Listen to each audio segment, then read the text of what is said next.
Let me tell you the truth. There's one conversation every man will have in his dating life that can either protect his heart and his wallet or leave him absolutely destroyed. Yet most guys blow it miserably. You think you're being open, honest, romantic, but no, my friend, you're actually being set up, and most of the time you don't see it coming. This is the conversation that separates men who get played from men who stay powerful. Trust me, you want to be the second kind. Jessica OS here. Welcome to the channel. So in this video, I'm breaking down the most dangerous conversations that men have with women without realizing it. I'll show you how the single convo or single types of conversations can cost you thousands of dollars, months of wasted time, and even your sanity, if and only if you don't handle it right. And more importantly, I'll tell you exactly what to say instead to protect your time, your energy, and your peace of mind. Money talk disguised as a dream. It starts off soft, innocent, sweet even. You're lying in bed, maybe watching a movie, and she drops something like, well, one day I just want to wake up in a huge house, you know, big kitchen, walk-in closet, floor-to-ceiling windows, maybe even the view of the ocean right behind it.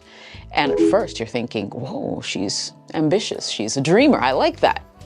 But pause for a second. Who's in the blueprint of that dream? You or your wallet? This is one of the oldest tricks in the female playbook. It's not a conversation, it's a soft pitch, a disguised way to test your financial readiness, your provider instinct, and more importantly, how easily you're manipulated through your ego. See, at this point, she's not talking about building with you. She's subtly checking if you'll build it for her. And fellas, if you're not listening carefully, you might miss the difference. You see, the setup looks something like this, right? She starts weaving these dream scenarios. Imagine on some vacation in whatever country, just vibing in a private villa. Or she'll say, I can't wait to drive something luxury like a G-Wagon. Maybe you behind the wheel, looking all sexy. And, you know, for the most part, it sounds romantic, it sounds fun. But it's not just talk, it's data collection. She's measuring your financial boundaries. And if you respond with something like, oh, I'll make sure you have that one day, babe, well, she will file it under potential sponsor. Now, I knew a guy who dated a woman like this. She talked about dreams all the time. I want a boutique someday. I just need someone to believe in me. If I had the right support, I could really make things happen. He thought he was being loving, supportive, and visionary. So guess what he did? He gave her $5,000 to start that boutique. 3 weeks later, she stopped answering his calls. Boutique never happened. Relationship over. Lesson, paid in full. Look, these are some red flags that you need to look out for, just in case you're not sure if you're with this kind of woman, right? She talks more about what she wants to have than who she wants to become. Her goals always require your responses, but never her effort. She praises your ambition right before floating expensive ideas, right? She brings up money topics early in the relationship, wrapped in emotional fluff like planning the future. Listen, a woman who's serious about you will talk about building with you. A woman who's sizing you up for lifestyle perks, well, she'll talk about dreams that just so happen to cost you money. So what do you do instead if you find yourself in this situation? The next time she drops a dream house or manifested life conversation, hit her with this. Hey, that sounds amazing. So what are you doing right now to make sure that happens? And watch her reaction. If she's serious, she'll talk strategy, hustle, plans, right? If she's not, you'll hear crickets or vague fluff, or worse, she'll redirect it back to you. Listen, guys, you're not a fantasy funder. You're not a come-up plan. You're a man, and your money, time, and energy need to be earned and not assumed just because a woman is in your life. Second deadly conversation is what I call the guilt gift setup.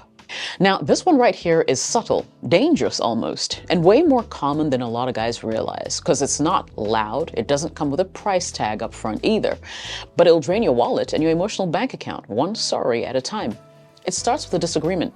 Maybe you called her out. Maybe you said something she didn't like. Maybe you simply didn't read her mind that day, and now she's upset.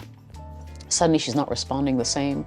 She's cold, she's distant, and you started feeling guilty about it. And right when you're wondering how to make it right, it's her birthday or Valentine's Day or just a rough week at work kind of vibe. And guess what? The only way to fix things now is you buying her something to compensate. This isn't just manipulation. It's a guilt transaction. She doesn't ask for the gift. She creates the emotional climate that makes you feel like you need to offer her one. Because if you don't, you become the bad guy. She'll say, you didn't even try to make it up to me. Or she'll say, wow, I guess I mean that little to you. And then boom, you're there scrambling for flowers, jewelry, expensive dinners, trying to undo a moment of tension that she helped create. You know, I was coaching a client the other day. Solid guy. He dated a woman who was, the queen of silent treatment, so to speak. Every time she didn't get her way, she'll just shut down. And every time he'll respond the same. Buy her something, a bracelet, a surprise delivery, a staycation. And you know what she told him one day? You always know how to fix things with gifts. It wasn't a compliment. It was confirmation. She knew how to weaponize his guilt. And every time she did, she got paid. So here's a pattern I'd like you to watch out for, okay? She's sweet only after you buy her something. Arguments somehow always end with you doing grand gestures. She never apologizes, but expects you to make it up to her. Her birthday or holidays always follow some kind of emotional distance or conflict. You feel like if you don't spend money, you're going to lose her. That's not love. That's not even intimacy. It's emotional blackmail, and you are footing the bill. Here's what I want you to do instead, my guy. Next time things go left, you want to resist that urge to fix it with your wallet. What you want to do is to fix it with a conversation. Say this instead. I care about how you feel. Let's talk about it. But I'm not going to buy your forgiveness. That will set a boundary, a standard, and draw a line in the sand. If she respects you, she'll respond like a grown woman. If she doesn't, she'll pout, guilt trip, or disappear. Now, either way, you get your answer. Because gifts should come from joy, not guilt. From appreciation and not appeasement. And any woman who conditions your love on what you can buy her doesn't love you. Let that sink in. She's just managing you. Ask yourself, are you being generous or are you being played?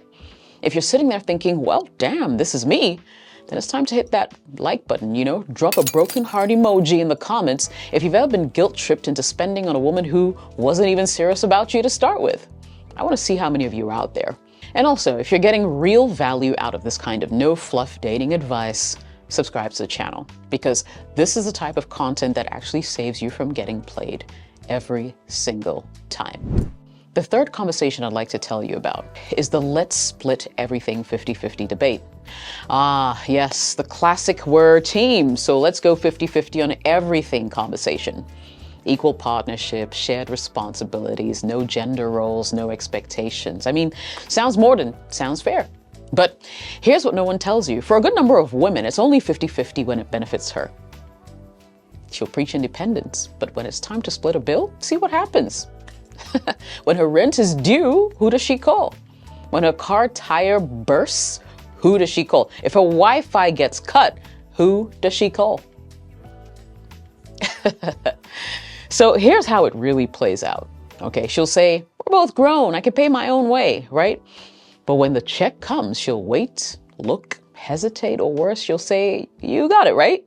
With that little cute voice that sounds more like a test than a question. Now, if you don't got it, suddenly you're not a real man. Suddenly she feels unprotected. Suddenly she starts reconsidering the vibe. Let me tell you about a conversation from a guy in one of the communities I belong to. He was dating this woman who was all about 50-50 until he actually let her pay for dinner a couple of times. And then she started acting different, less affectionate, more distant. Then one day she told him, well, I don't feel spoiled anymore. Translation, you're supposed to pay for everything, but I'll still talk about equality when it suits me. And I can hear you say, wait, so she wanted modern values with traditional treatment. Make it make sense. Here are a couple of red flags to look out for that will just buttress my point. 1, she talks about equality, but expects you to initiate, pay, and plan everything. 2, she only goes 50-50 on the small things, not real investments like travel or emergencies, etc. Right? 3, she uses the phrase, a real man provides, right after saying she's independent. 4, when you suggest fairness, she calls you stingy, insecure, or cheap. That's not equality. That's emotional extortion, just in a branded disguise. So what do you do instead? Set your expectations early. Say this: hey, I'm happy to invest in a relationship that feels mutual and not one-sided. I love treating a woman, but I don't love being used. When you say that, watch how she reacts. If she's offended, you just dodged a financial landmine. If she respects it, you found yourself someone who sees you as a man and not a money tree. Let me be clear. You don't owe anyone luxury just because you're a man. Respect isn't bought, it's earned. And any woman who expects you to go all in while she goes half-hearted is not your partner. She is a liability. A real relationship isn't about 50-50. It's about 100-100. Full effort, full respect. And that includes her contribution, not just yours. You either establish boundaries and protect your energy, or you get emotionally bled dry while thinking that you're being that good man and nice guy. Guys, do not confuse being generous with being gullible. Check out this video. It'll give you some great insights on how to know a woman is using you. Combo number 4, the "where is this going" trap. Okay, gentlemen, this right here is one of the most loaded conversations or questions that a woman can ever ask you, right? So where do you think this is going? And I need you to understand something, that it's not just a question, it's actually a test, a setup, a chess move, you know? And if you answer wrong, you lose your power, your position, and sometimes, just sometimes, your peace of mind. Now, I know you're probably thinking she deserves honesty. And I mean, you need to always be upfront about intentions, right? I don't doubt that. But in theory, there's certain things that you don't always have to reveal, right? The part no one tells you is most guys over-answer this question. They get all soft, vulnerable, give her a full monologue about how amazing she is, how he's never felt this way before, and how basically he can see a future with her. Nothing wrong with that, right? Innocent. She's sitting there smiling, but inside she's making calculations. Cool, I've locked this guy in. I can relax. I've got him now. The power dynamic will shift instantly. And now you're chasing and she's retreating. And you don't even know what just happened. This is why I always say, don't give away certainty too quickly. People value what they earn and not what they're handed. So how do you deal with this instead? What do you say instead? Well, when she hits you with the "where's this going" line, just pause, smile, and flip it back with something like, "Well, that depends. Where do you see it going?" Or, "Hey, I'm still figuring that out. I mean, I'm getting to know you better, so that would help." Now, you know what this does? It keeps you in control. You're not giving a blueprint to a woman you're still evaluating. You're not being cold, you're just being intentional. And that's the difference between the man she respects and a man that she manipulates. Because once you say something like, "I see us together long term," before she's truly proven herself, she may mentally check out. You've killed the vision, you've killed the mystery, you've given her the entire book when she only asked for one chapter. And you'll know you've stepped in it when she starts giving you less effort, fewer compliments, shorter replies, because in her mind, she already has you. And most people don't value what they already think is guaranteed. So remember this. When the question comes up, it's not just about the answer you give. It's about who's leading the dynamic. Are you giving away emotional leverage, or are you maintaining your position as a man who evaluates before he invests in anything? That's some food for thought for you. If you enjoyed this video, do me a favor. Really, smash that like button. Subscribe to the channel because I give you no BS advice every single time. My name is Jessica OS. I'll definitely be catching you in the next video.